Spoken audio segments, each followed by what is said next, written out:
Amigos, amigas de Diálogos Fin de Semana, ¿cómo están? Muy buenos días. Es un placer saludarlas y saludarlos. Hoy en esta mañana donde tocaremos un tema muy interesante. Si están desayunando, bueno, pues que tengan muy buen provecho. Y el tema, pues es las profecías autocumplidas.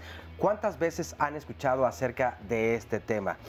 Tal vez antes de nacer, nuestros padres ya estén pensando, bueno, yo quiero una niña, no, yo quiero un niño.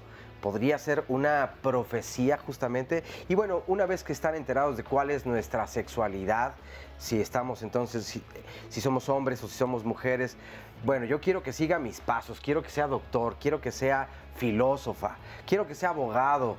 Y así tíos, tías, familiares, tal vez amigos, amigas, cercanos a la familia, empiezan a decir y hacer todas estas profecías, pero se realizan, tienen algún peso sobre nosotros, sobre nosotras. ¿Ustedes qué opinan? Vamos a profundizar mucho más acerca de este interesante tema. Sandy, ¿cómo estás? Muy buenos días. Muy bien, muy buenos días. Y pues es muy importante rescatar o hablar de conceptos como la autoestima, precisamente el autoconcepto, cómo nos vamos construyendo a través de lo que nos dicen que somos. ¿Qué tanto influye que, por ejemplo, te estén diciendo es que eres tonto, es que eres tonto, es que eres tonto, para que no puedas tener la capacidad de lograr algún objetivo?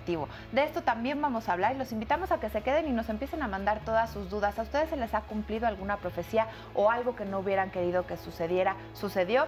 Comenzamos. Desde antes de nacer, estamos envueltos por el discurso de nuestros padres, tíos y abuelos. Se piensa y se habla acerca de nosotros, si seremos de tal o cual manera y hasta qué profesiones querremos. Esto es el germen de las profecías autocumplidas. Llamamos profecías autocumplidas a todos aquellos pensamientos predictivos que las personas tienen y que, una vez emitidos, se transforman en la causa de que estos se realicen. Así se genera una expectativa que se termina cumpliendo. Exactamente, son las expectativas que tenemos y que tienen muchas personas a nuestro alrededor. Y bueno, pues vamos a presentarles a nuestros especialistas. El día de hoy nos acompaña Laura Chávez Cázares. Ella es psicóloga social y psicoterapeuta ericksoniana, coordinadora del Centro de Atención a Conductas de Riesgo de Tultitlán y Querétaro. ¿Cómo estás, Laura? Buenos días. Muy bien, Oscar, encantada de estar aquí nuevamente. Pues el placer es todo nuestro.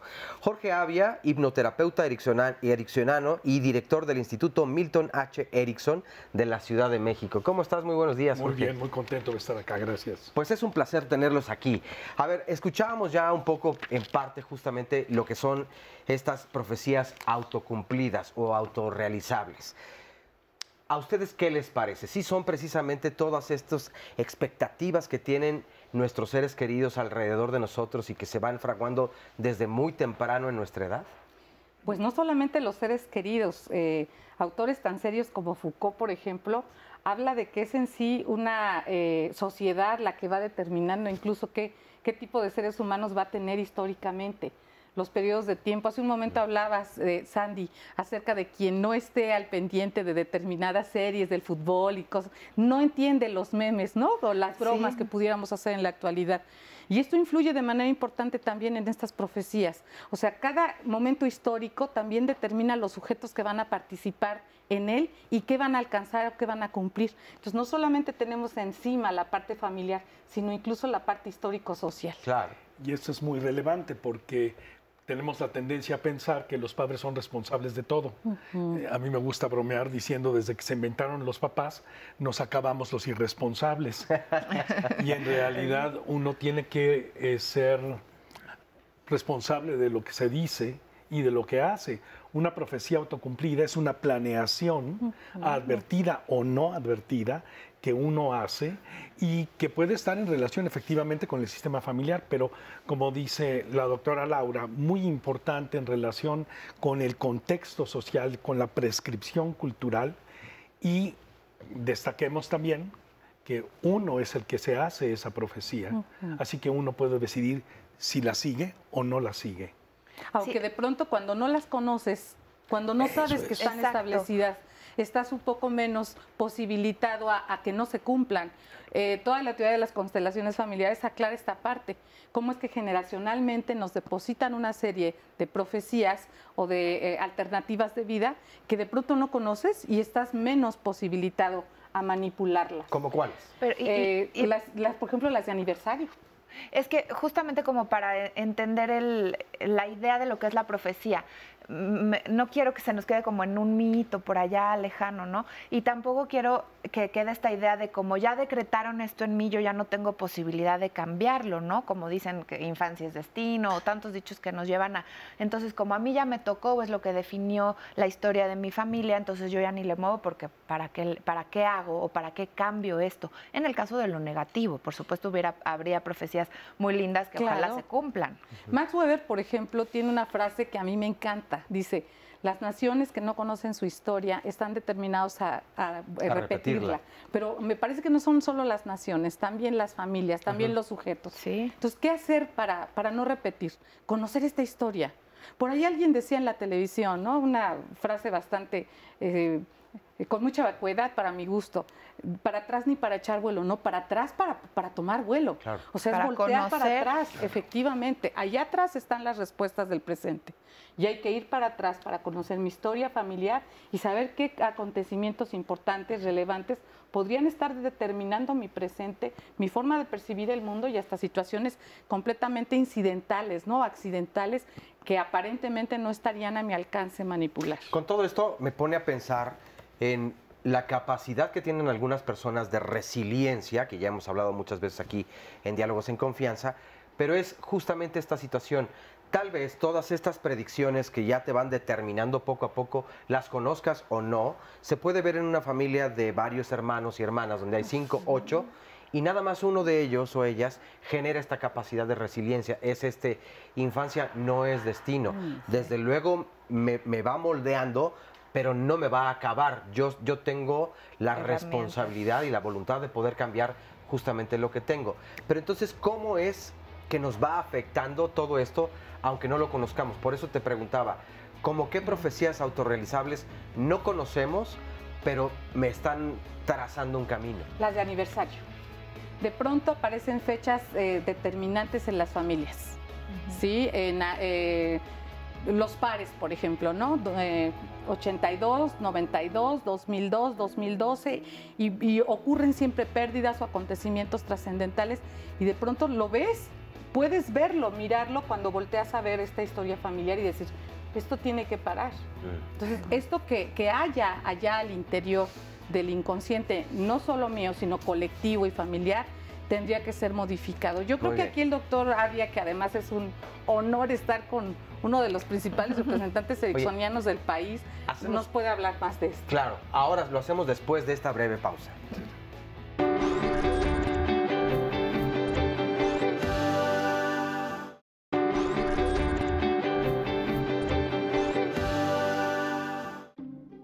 El efecto Pigmalión es un término que utilizó el psicólogo Robert Rosenthal a raíz de unos experimentos realizados en 1965 para referirse al fenómeno mediante el cual las expectativas y creencias de una persona influyen en el rendimiento de otra. En la obra del poeta Ovidio, Pigmalión era un escultor que vivía en la isla de Creta y que se enamoró de una estatua que él mismo había creado, Galatea. Tan fuertes eran sus sentimientos por ella que pidió a los dioses que la convirtieran en una mujer de carne y hueso para poder amarla como a una mujer real, y Afrodita le concedió su deseo. Más tarde Pigmalión se casó con ella y fruto de su amor nació Pafo, su hija. A este efecto también se le conoce como la profecía autocumplida.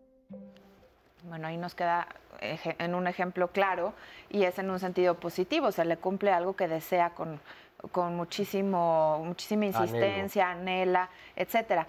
Pero fíjense el comentario que nos hace aquí Cintia Castro en Facebook Live, saludamos nuevamente a todos los que se están enlazando, dice, también esas expectativas generan ansiedad y depresión porque no quieres o no logras llegar a cumplir lo que tu familia desea o tanto anhela.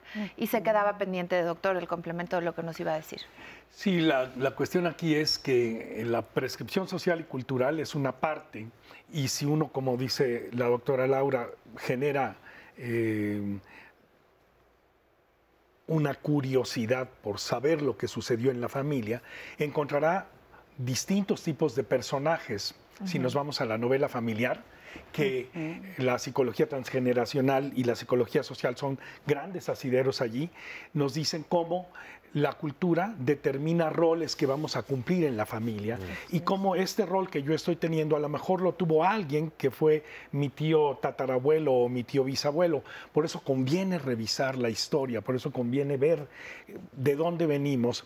Y allí no solo vamos a encontrar, es lo que quería comentar, problemas o roles disfuncionales. También vamos a encontrar personas que resolvieron, personas que tuvieron resiliencia y podemos explorar las estrategias que tuvieron. A lo mejor en su momento, como decía la persona que comentaba por Facebook, hay una dificultad para cumplir con lo esperado, pero eso puede tener recursos y puede ser una manera nueva de generar soluciones. Y esto lo podemos ver a lo largo de la historia familiar, como los que se equivocaron o no respondieron a lo esperado, en realidad estaban haciendo un camino propio o respondiendo a otros modelos que hubo en la familia. Y abriendo camino a las siguientes generaciones para encontrar nuevas opciones para enfrentar situaciones.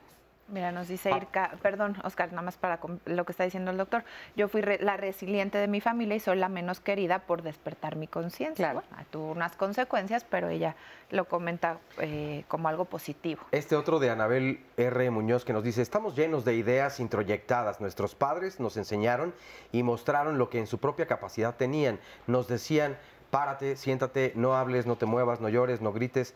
Y después, cuando llegamos a adultos, le preguntamos a nuestro terapeuta, ¿por qué no puedo ser feliz? ¿Qué necesito para ser pleno? Decíamos antes de comenzar el programa, tal vez un ejemplo de estas profecías autorrealizables son inmediatas, cuando nos dicen, no te subas a esa mesa, te vas a caer, te vas a caer, te vas a caer. Y minutos después estamos en el suelo y llorando y además nuestra mamá o papá, te lo dije, te ibas a caer. ¿Forma parte de estas profecías también? Sí, de hecho los ericksonianos no creemos en el no.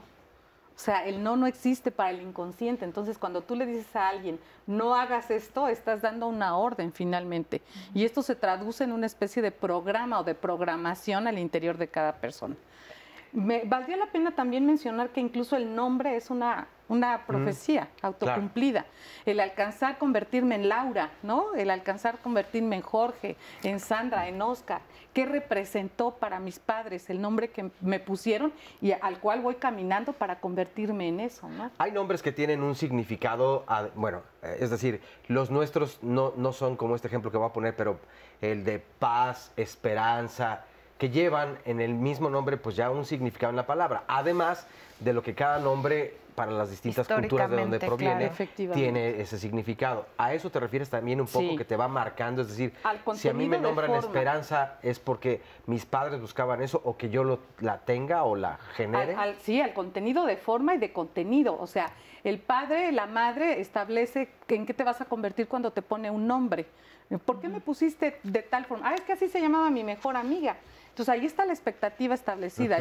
Debes convertirte en mi mejor amiga. Si te caía mal, igual de pronto, ¿no? ¿Por qué me lo pusiste, mamá? Es que te puse así por tu abuela porque paterna, me obligaron, ¿no? Por decir algo. Y entonces ahí está también esta carga. Pero también están las de forma, que es el sonido. Los sonidos organizan la actividad atómica de la realidad. Es el sonido quien va dándole forma a toda esta vibración atómica en lo que nos convertimos. Entonces, cuando tú lanzas un sonido a la realidad, estás organizando átomos que al final de cuentas se convierten en realidad. Yo ahí, Laura, quiero comentar que a mí me parece que esto que estás comentando y el tema del no siguen siendo situaciones controversiales, es decir, tendríamos que buscar más evidencia científica en ese campo. Recibimos mucha información de cómo hay que pensar positivo, no hay que pensar negativo, pero lo negativo es parte de la realidad, lo que llamamos negativo. En realidad es lo que no me complace. Y si yo tengo una actitud de curiosidad de pensar qué es lo que no me gusta de lo que está pasando, puedo tener dos grandes elementos de información útiles. Uno, ¿qué es lo que yo no estoy viendo? y cómo lo que considero desafortunado podría ser una oportunidad de cambio. Y por otro lado, cómo yo no tengo toda la información de lo que sucede. Yo respeto mucho estas teorías. Nosotros en la institución donde trabaja tu servidor nos hicimos la pregunta, hablando de profecías autocumplidas, de cómo la mente inconsciente, porque nosotros trabajamos no con el inconsciente como tal, ni el inconsciente colectivo, sino con archivos muy específicos que llamamos mente inconsciente, neurobiológicamente hablando, circuitería cerebral, para decirlo rápido y espero que sea claro. Y cómo la mente inconsciente sí entiende el no. Y bueno, pues sí sabemos cómo decirle no a la mente inconsciente. Y técnicamente tenemos la posibilidad de decirle que no. Es muy relevante lo que tú dices, nuestra conceptualización de la realidad, cómo nos aproximamos a ella, lo que decimos, lo que hacemos, sí va co-construyendo con otras personas el mundo. Esta disciplina hermosa que tú practicas, la psicología social, nos enseña cómo de manera inadvertida vamos respondiendo a comandos. Hay dos tipos de profecías autocumplidas o autorrealizables. Una es la prescripción, como la que decía Oscar, de te vas a caer y termina uno en el piso. Y las otras son prescripciones de contexto. Y estas son muy importantes porque en el inconsciente se guía por contextos, es decir, lo que sucede alrededor, lo que para mí significa lo que está sucediendo y cómo yo ahí tengo muchas alternativas. La realidad no es única, hay niveles de realidad.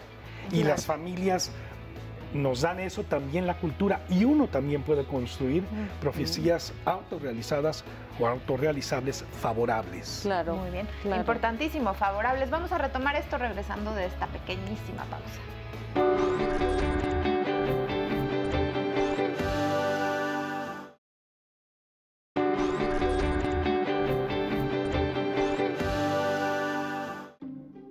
Una de las investigaciones más importantes sobre el efecto Pigmalión la realizaron Rosenthal y Jacobson. En ella se informó a un grupo de profesores que a sus alumnos se les había realizado una prueba para evaluar sus capacidades intelectuales y se les indicó cuáles habían sido aquellos que habían obtenido los mejores resultados, afirmando que serían los que mejor rendimiento tendrían. Al finalizar el curso, aquellos que habían sido considerados mejores tuvieron un rendimiento mayor. La cuestión estaba en que la prueba que evaluaba la capacidad intelectual de los alumnos nunca se realizó. La respuesta la encontramos en que los profesores se crearon altas expectativas en relación a ellos y actuaron a favor para que éstas se cumplieran.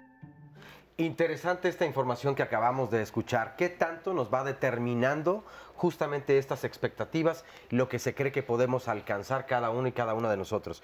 Pero también me parece muy interesante, y lo hablamos desde el principio, precisamente el creernos que si entonces existe esta expectativa, que si ya está predispuesto, ya está, habló el profeta y entonces así va a ser, ¿qué tanta influencia tiene verdaderamente sobre mí? Porque incluso se puede presentar como un obstáculo en mi vida que no puedo pasar, que no puedo superar precisamente porque me atora. Y no ha sido solamente a mí, sino a mi familia. Entonces hay algo que para lo que esa familia es buena, ¿no? En general, así es como socialmente también se pueden ver algunas cosas. Ya decía Sandy también, bueno, y estas etiquetas que le vamos pegando a cada uno de los integrantes. Ah, tú eres el divertido, tú eres el tonto, tú eres... O hasta cuestiones genéricas, ¿no? Hablabas de qué tanto se puede cubrir, por ejemplo, una expectativa cuando los padres estaban esperando un varón y llega una niña, ¿no? Exactamente. O viceversa. Entonces, aquí lo interesante es revisar hasta dónde estás participando dentro de tu sistema familiar, más allá de la expectativa, en el lugar que te corresponde. ¿Sí? Si eres el hijo, no puedes entonces ser el padre chiquito de tus hermanos, tampoco puedes ser la pareja de tu madre ni de tu padre, aunque la expectativa esté puesta ahí.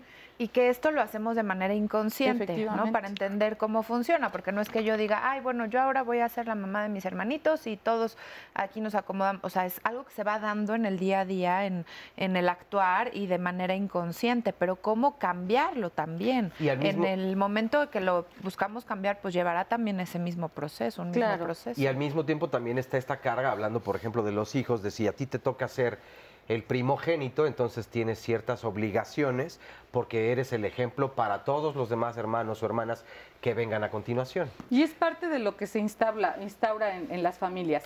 A mí me parece, no sé, Jorge, si compartes esta idea, que en algún momento cuando estamos en la práctica clínica, la gente se acerca a nosotros diciendo, es que yo era el hermano mayor de mis hermanos y ahora todos me hablan para seguir dando solución a las situaciones que se presentan, a pesar de que todos somos ya adultos. Y entonces es hasta cierto punto no solamente la revisión de cómo lo estamos haciendo en beneficio de la persona, sino en beneficio de todos los que participan en la familia. Porque ya después de determinada edad todos tendríamos que estarnos haciendo cargo de lo que a cada quien le corresponde como persona, ¿no? Esto que dices, Laura, por supuesto estoy totalmente de acuerdo y te agradezco mucho que lo traigas a la mesa del desayuno, porque lo que aquí vemos es cómo ante el cambio nos angustiamos los seres humanos. Están clasificadas las causas de angustia y en más de una encuesta muy grande, la tercera causa de angustia para grandes poblaciones humanas es el cambio en genérico. Entonces es una situación doble porque por un lado anhelamos cambios, pero por el otro lado los tememos. Y respondiendo a esto que comentabas, quisiera escuchar tu opinión, Laura, y lo que Oscar tenga que decirnos. Lo que Sandra decía es muy relevante.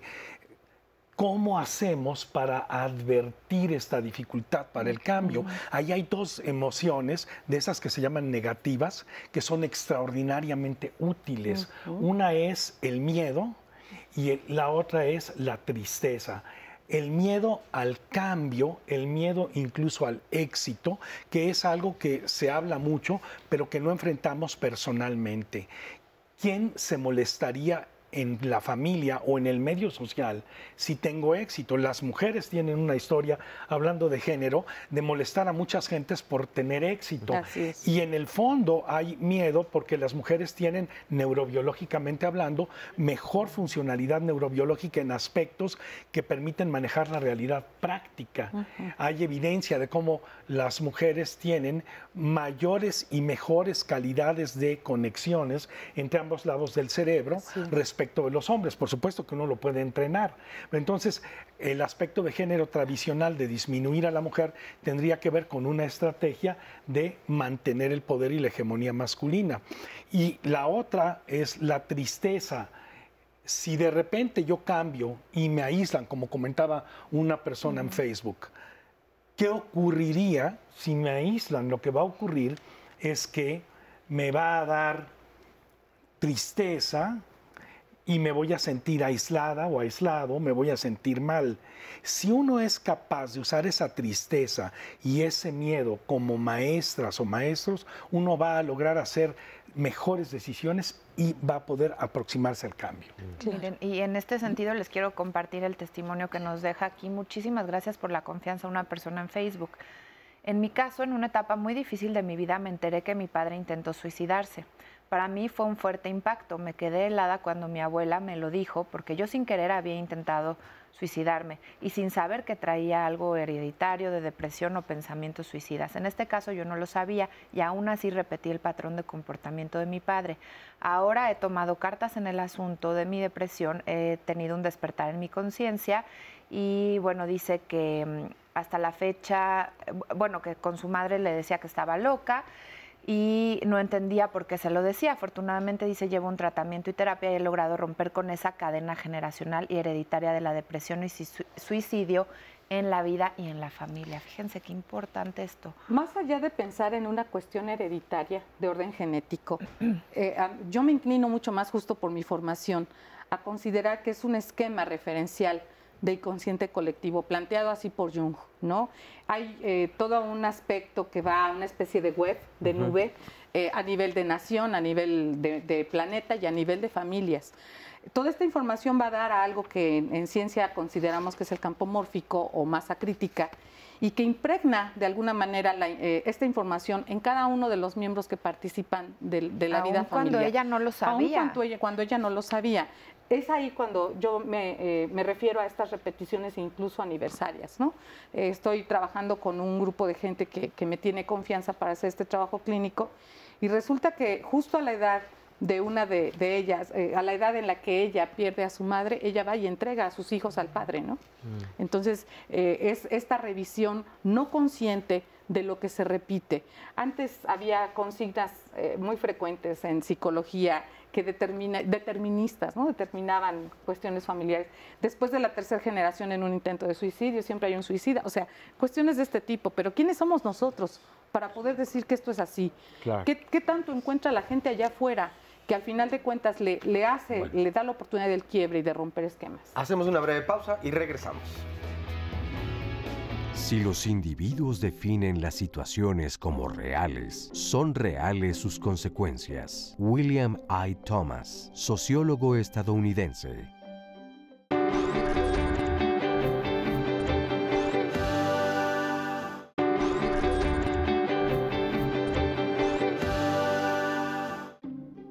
El hecho de verse reflejado en un hijo o en un alumno y querer que sea como nosotros, que consiga lo que hubiéramos querido o lo que consideramos que debe ser, puede provocar que las consecuencias del efecto Pigmalión se tornen negativas. Las expectativas sobre el otro se manipulan al pasarlas por un filtro personal. De este modo, muchos padres y profesores consiguen que sus hijos o alumnos se conviertan justo en lo contrario de lo que quieren ellos mismos, porque su lenguaje, sus reproches y sus mensajes se centran constantemente en ello.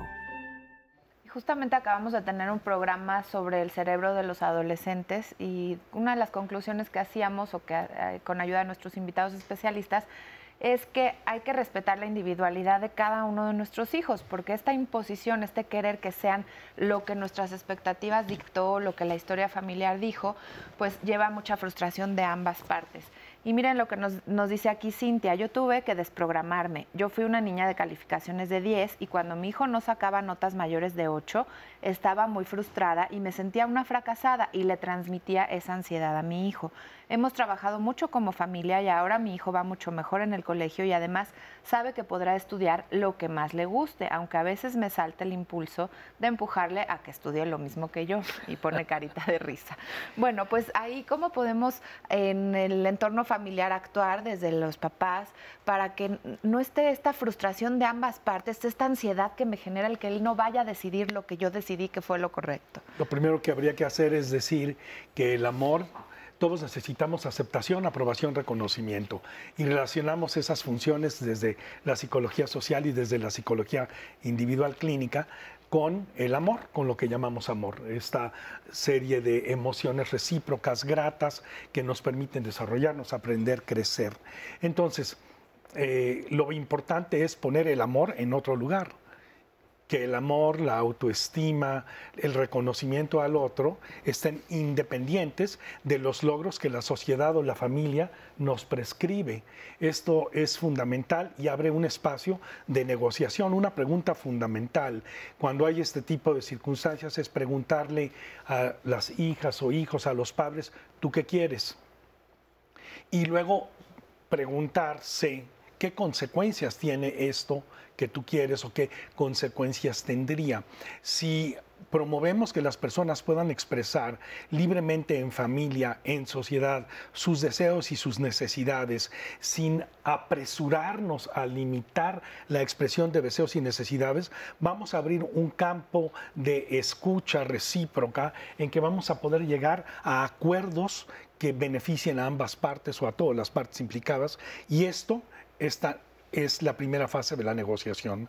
Luego de estos acuerdos hay que darle seguimiento, ver qué funciona, qué no funciona y vacunarnos contra el fracaso, en el sentido de si fracaso, valgo menos y no soy querible. No, si fracaso, estoy aprendiendo en la vida, porque Adelante. el fracaso es una forma de aprender. Claro. Qué interesante todo esto que estás diciendo, porque me habla también de la construcción de la autoestima, el autovalor que cada una y cada uno tenemos, y cómo nuestros padres o las personas que nos rodean van ayudando a construirlo o a destruirlo en muchas ocasiones.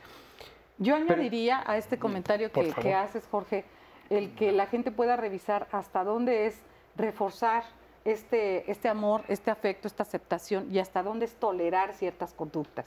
Porque si bien es cierto que este es un momento clave, importante para las sociedades, el poder revisar revisarnos emocionalmente también es importante, el que las personas sigamos teniendo esta capacidad empática de respeto hacia determinadas cuestiones que de forma colectiva o de forma individual nos pueden perjudicar.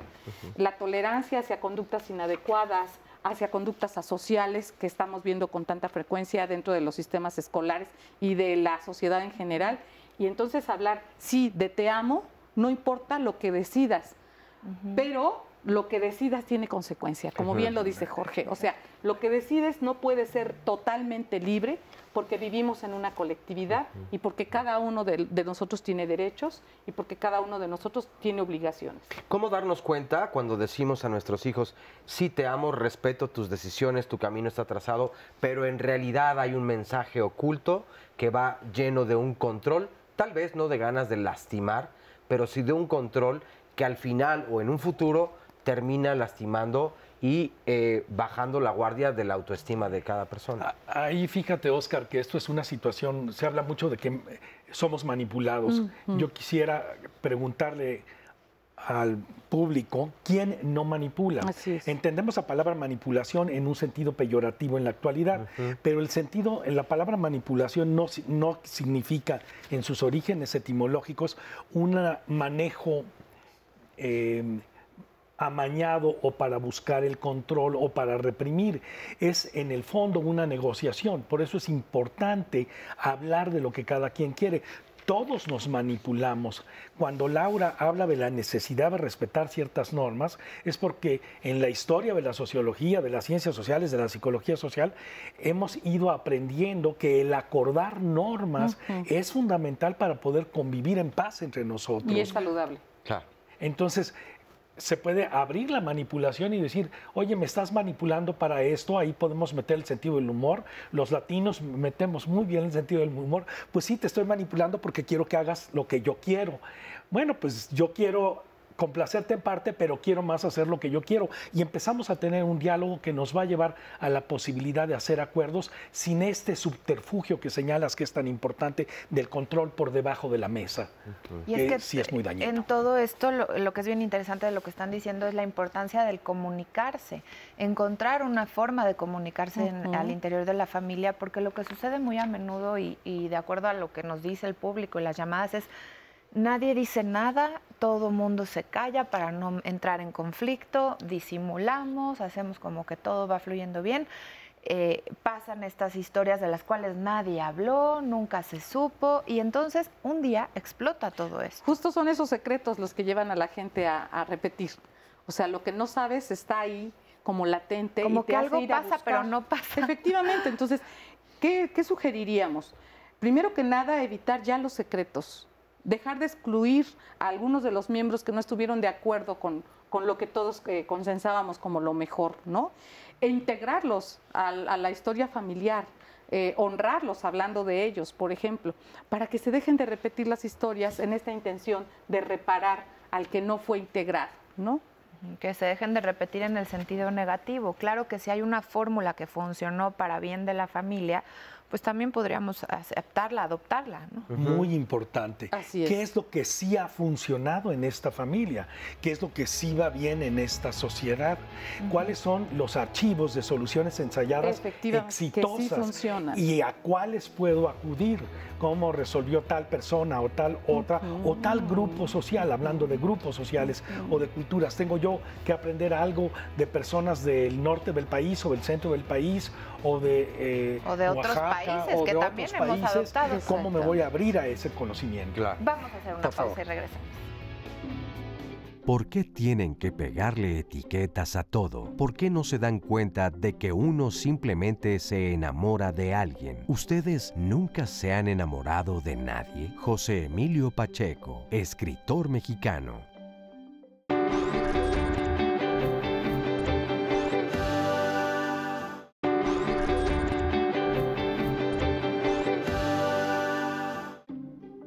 Para evitar los efectos nocivos del efecto Pigmalión, es fundamental que los padres, profesores o adultos que tienen influencia sobre un niño o adolescente hagan un ejercicio de autoexploración. Eso les permitirá descubrir cuáles son las expectativas reales que tienen hacia el otro y por qué. Es vital cambiar el modo de expresarse y de formular las afirmaciones, preguntas y comentarios, así como la actitud, la forma de mirar y el tono de voz al hablar para decir lo que queremos transmitir. En este sentido, reconocer al otro por lo que es, cuáles son sus habilidades y todo lo que tiene de positivo ayuda a acompañarlo y a que se sienta acompañado, pero sobre todo a que mejore su autoestima y su actitud ante la vida.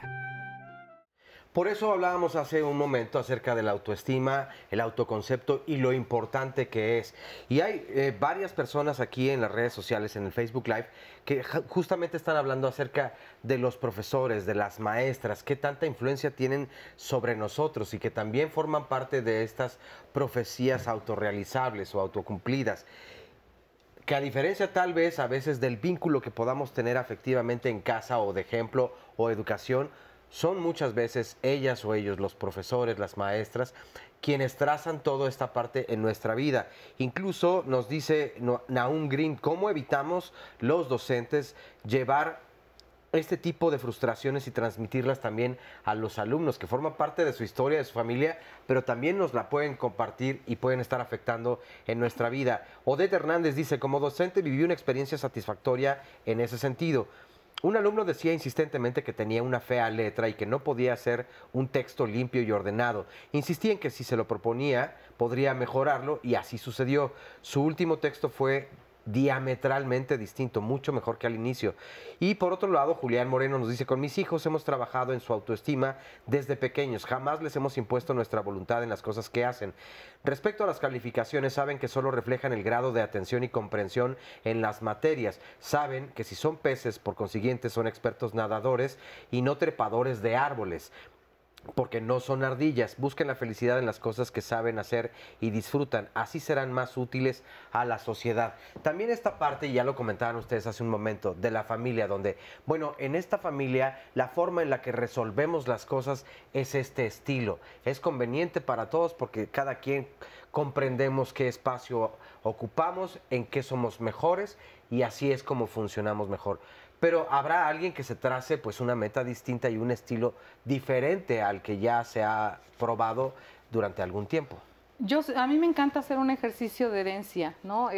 Le sugiero a la gente revisar la línea paterna y la línea materna, por lo menos los más próximos, y revisar qué funcionó en esta línea materna, qué ha hecho a la gente más feliz, más cercana a sus objetivos ideales, qué ha hecho de la línea paterna más cercano a sus objetivos, a la felicidad, al bienestar, al disfrutar, y qué les evitó la felicidad, el desarrollo, el crecimiento, y retomarlo como parte de una herencia, porque justamente esa es la información que te hereda el pertenecer a una familia, el poder voltear y ver qué funciona y qué es poco práctico para la vida. Y quisiera retomar que la psicología deportiva no es la única que se encarga de esta parte de influencia en el coach, ¿no? De tú fuerte, tú valiente, tú triunfador. Todos lo hacemos con otros, sobre todo en la parte, en el segmento de los docentes. Nosotros influimos de manera bastante importante en la gente que está a nuestro cargo. O sea, y es asumir también la parte de la responsabilidad, no solamente que se lleve en el proceso de enseñanza-aprendizaje, sino también asumir la responsabilidad que tenemos como agentes de información frente a los que tenemos al frente en cuanto a esta parte. Tú tienes que ser esto, debes ser lo otro. De ahí justamente que cada escuela tiene una línea para abordar la realidad, porque tú creas una expectativa en tu alumno y ese alumno se convierte en una profecía cumplida o intenta hacerlo de acuerdo a los principios que como docente le das o como institución. Entonces es importante revisar la responsabilidad que tenemos en esta parte. Claro. Como docentes es fundamental que uno se haga dos preguntas. ¿Cómo vive mi alumno? O cuando damos terapia, ¿cómo vive mi paciente las cosas? ¿Qué entiende? ¿Qué no entiende? ¿Qué habilidades tiene? ¿Qué limitaciones tiene? Como en un espejo, porque yo tengo lo mismo, tengo mis limitaciones como docente, tengo mis habilidades como docente o como terapeuta, como alguien que atiende en la salud. Entonces, si uno se puede poner en los zapatos del otro y decir qué necesita, Y pregunta fundamental, ¿para qué está lista o listo alumna, alumno, familiar, paciente, cliente al que se le vende? Uno va a poder hacer relaciones mucho más equitativas, respetuosas. Y si uno lo ve a lo largo de la historia familiar, uno también va a poder optar por qué pendientes tenemos en mi familia. Quiero tomar alguna meta que por la que mi familia ha luchado y que no pudo lograr, o quiero pulir eso que ya lograron, y esto hace un contexto en el que nos orientamos a solucionar, no solamente deseando que ocurran las cosas, sino trabajando por ellas. Perdón, les iba a preguntar respecto a los niños y la autoestima, pero si quieres, para cerrar esta idea, querías comentar. Hay un hermoso cuadro ancestral para nosotros los mexicanos, que es el Tonalama. El Tonalama podría parecer un cuadro predeterminante, porque la gente nace en determinada fecha, en determinada hora, y entonces te dicen para qué vas a ser hábil o diestro. Nuestros antiguos nacían en temazcales y les decían, este niño nació a tal hora, tal día, en tal mes, entonces sus habilidades van a ser estas, y lo ponían a trabajar. Y podría ser determinante, pero no, porque el mismo Tonalama tiene la capacidad y la claridad de ver que hay 13 puertas o ventanas por las que todos pasamos, y entonces de forma interesante, por tiempos, la gente va logrando cosas. Y entonces no siempre se queda a ser el principal representante de una familia, sino que a veces también se convierte en comerciante, y otras veces se convierte en el sabio, y otras en el curandero. Entonces, sí es pensar qué habilidades tengo, pero también es pensar en estos tiempos de vida y ser respetuoso en ellos. Si algo no te está funcionando en la vida es porque todavía no estás listo para hacerlo. Y hay que habilitarse para lograrlo si esta es tu intención. Claro, y ahí entonces lo del tema de los niños, porque cuando llega un niño al mundo, llega en un cierto momento en particular de la familia, en donde a lo mejor antes estaban de alguna forma la relación con sus papás, depende del número de hijo que eres, si esperaban un niño, si esperaban una niña, si eres el séptimo o el octavo. O sea, todas estas circunstancias sí determinan la historia de un niño, pero esta también puede ir cambiando. Y yo lo que les quería preguntar era cómo podemos ir construyendo una autoestima positiva de los niños, que no es que tenga que ser una sola forma, pero también porque aquí nos dice Miriam Valdés, mi pensar es que mis hijos elijan lo que quieren ser, como quieran ser. Los padres solo debemos enseñarles el camino del bien para que les vaya bien, educarlos, no forzarlos a estudiar lo que uno quiere y desea. Coincido en parte con lo que dice, sin embargo, algunas cosas son un poco subjetivas. ¿Cuál sería el camino del bien para cada uno? Y también hay un momento en el que sí los tienes que guiar, están muy pequeñitos y no les puedes decir, bueno, haz lo que tú quieras. Entonces, bueno, algunas ideas para equilibrar esto. Tenemos que 20 segunditos ya nada más. Bueno, entonces la dejamos pendiente para regresar del corte. ¿Tienes alguna otra, Oscar? Sí, Claudia nos dice, entonces, ¿hasta dónde son expectativas de los padres y dónde es un deber del hijo? Que ya más o menos se ha respondido, pero pausa y volvemos inmediatamente.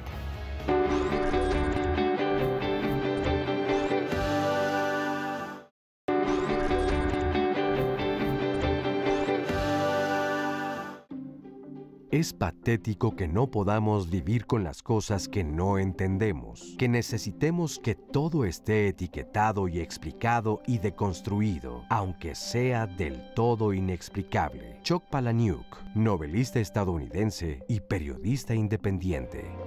Se nos ha ido de volada el programa y todavía nos quedan algunas ideas por compartirles. Y estábamos con esto de los niños, la importante de que hay una edad en donde no se les puede decir, bueno, haz lo que tú quieras, y que sí forzosamente tenemos que guiarlos para ir ayudándoles a construir.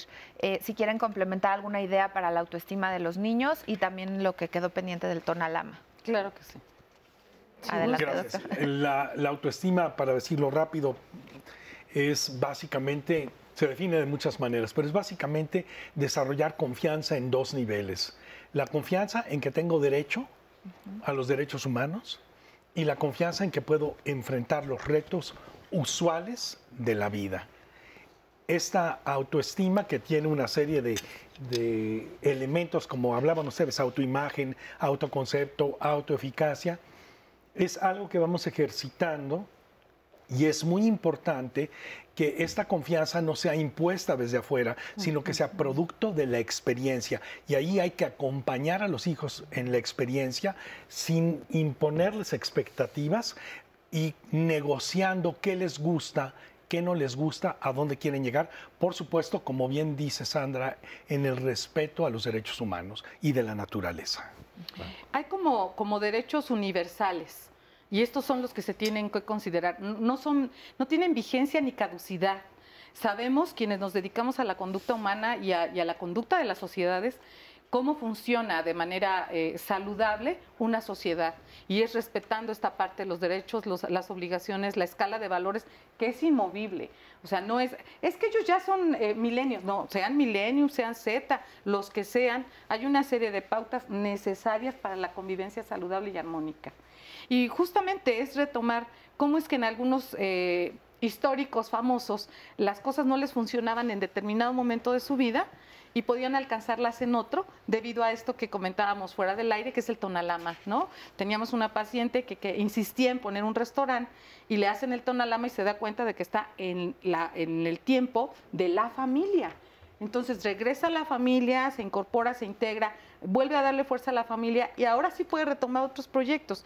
Pero es como ser respetuosos hasta de nuestros propios tiempos. Pero es que qué difícil, porque cuando nos enfrentamos a no me gusta llamarlo fracaso, pero a una idea de fracaso, entonces a veces cuesta mucho levantarse y crees que nunca vas a encontrar el tiempo de hacer lo que realmente soñaste que ibas a hacer. Ahí de pronto sí necesita uno acompañarse de especialistas o de la familia, de los amigos, para encontrar esto que decías de la resiliencia, el recurso para decir, sí voy a poder en otro momento. Muchas veces somos bien determinantes y decimos, no, esto ya no es para mí, no fue, y lo hacemos a un lado. Y además, todo esto que estás diciendo me parece súper interesante, pero qué complicado también poderlo entender. Sí. Porque entonces normalmente las exigencias son muchas y desde muy temprana edad y tienes poco tiempo para realizarlas, porque vida solo hay una, entonces parece que se nos está acabando el tiempo, así como en el programa, pero el tiempo de vida creemos que es muy corto y que inmediatamente tendremos que llegar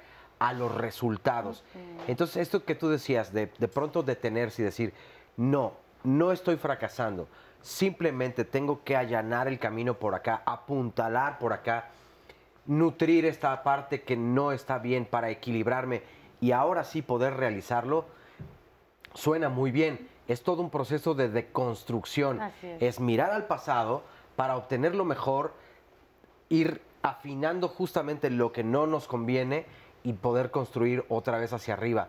Pero darte cuenta de todo eso, la verdad es que me parece muy complicado. Simplemente hablar de temas como los que ahora podemos exponer el doctor Avia y yo en este momento al aire, en otro tiempo era totalmente tabú.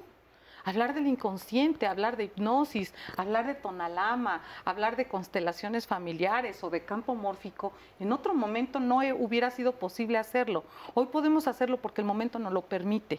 Y como sociedad y como seres humanos tendríamos que entender esto. Hoy no sé qué pase más adelante. La manera de aterrizar esto, creo que se ha expresado muy bonito, ¿es mi tiempo o no es mi tiempo? ¿Qué apoyos necesito? Terapia, familia y tener un programa de vida, un plan de vida, hacer un proyecto de vida en el que yo tengo claro qué quiero en 6 meses, qué quiero en 1 año y no voy a forzar situaciones, sino a desarrollar las habilidades y la autoestima necesaria para ir haciendo los ajustes para llegar a donde quiero, cuando quiero. Y si no llegué cuando quise, plantearme cambios en el proyecto. Esa es la autoprofecía, que puede ser cumplida cuando se determina desde una proyección, desde una participación de la realidad y comprometerme con ella, ¿no? Esta es mi autoprofecía, yo quiero ser esto. Y entonces, ¿cómo voy a hacerlo? Yo les digo a los adolescentes, diario estás determinando tu historia, diario. Cuando sales a la calle y le dices sí al novio, o cuando sales a la calle y le dices no al novio, cuando entregas un trabajo o no lo entregas, estás determinando salir o no de un bimestre, luego de un grado de escolar y luego convertirte o no en lo que sueñas. Entonces, a cada paso estamos autogenerando profecías. Importante también poder identificar a cada momento el aquí y el ahora. Claro. No quedarte en el pasado para no vivir en depresión, no estar en la expectativa del futuro para generar toda la ansiedad, vivir el presente y también tener esta capacidad de pues moldearte y decir, bueno, mis expectativas y mi autoprofecía es esta, sin embargo, también tengo el plan B, C, D y muchos más para poder Sí, nuevamente tener esta retomarlo. flexibilidad, ir Así es. construyendo también la tolerancia a la frustración, Claro. el levantarte ante un cambio, etcétera. Miren, aquí nos dicen otras, nos comparten historias del público. Dice Glass, para mí las cadenas familiares fueron un tema complejo en mi vida personal. Estoy en busca de romper con lo que creía que era correcto, pero los resultados no eran satisfactorios. Busco el equilibrio para mis hijos, que comprendan en su momento de madurez, que mi esposo y yo venimos de diferentes cadenas y familias y buscamos diferentes cosas de nuestros niños. Mi fin es lo que ellos quieran hacer con una línea correcta, donde su entorno sea positivo para su vida y no dejen de lado la empatía en las personas y que sus valores prevalezcan. Pues muy bonito su comentario. También Roberto Salgado nos dice, qué cruel y limitante pueden ser los dichos populares como el que nace pa' maceta, no pasa del corredor, y el que nace pa' tamal, del cielo le caen las hojas. Sí, es cierto. Y los apodos también, todo esto que te va haciendo esta idea de que tú no vas a pasar del corredor. No, óigame, no. Oye, Claudia Palafox nos pregunta, ¿esto del Tonalama se puede encontrar en toda la República Mexicana? Nosotros lo tenemos en la Asociación Civil La Llegada, que es de donde depende el Centro de Atención a Conductas de Riesgo, aquí en Tultitlán y en Querétaro. Una última frase, doctor, para despedirnos, una conclusión. El futuro no existe. Uno hace el futuro y puede uno tener los elementos necesarios para hacer un futuro saludable, feliz, reconociendo el valor del pasado y de los ancestros, replanteándose el presente y proyectándose al futuro con serenidad, con resiliencia y con equilibrio. Muy bien. Laura. Muy bien. Agregaría únicamente a todas estas personas que amablemente se comunicaron y ya están haciendo este trabajo, lo único que les sugeriría es voltear al pasado histórico familiar. Claro. Muy bien. Y de ahí para adelante. Pues es un Muchísimas placer. gracias. Les un agradecemos gusto. muchísimas Igualmente, gracias por ha su sido un atención. placer, un Nos honor. vemos muy pronto y feliz fin de semana. Feliz domingo. Desayunen rico.